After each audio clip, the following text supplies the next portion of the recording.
یہ ایک خاتون ہے شمع جنیجو صاحبہ، جو اس دفعہ پاکستانی ڈیلیگیشن کا مستقل حصہ رہیں، اگرچہ خواجہ آصف صاحب نے اور پورے پاکستان کے ڈیلیگیشن نے اس کو ماننے سے، اس کو پہچاننے سے انکار کیا، لیکن اس کا کہنا یہ تھا کہ شہباز شریف صاحب نے مجھے کہا کہ میں ان کی تقریر کا سکرپٹ جو ہے نا وہ لکھوں۔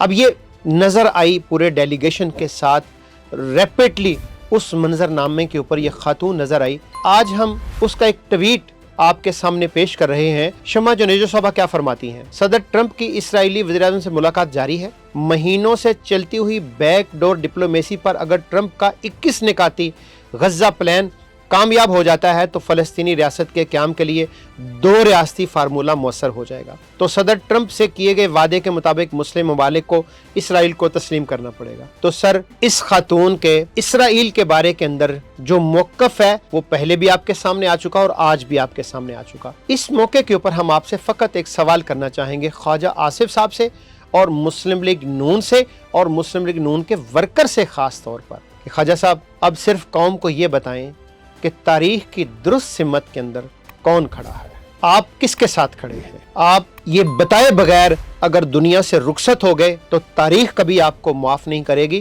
اور تاریخ کی غلط سمت کے اوپر آپ خواجہ صاحب کھڑے ہوں گے۔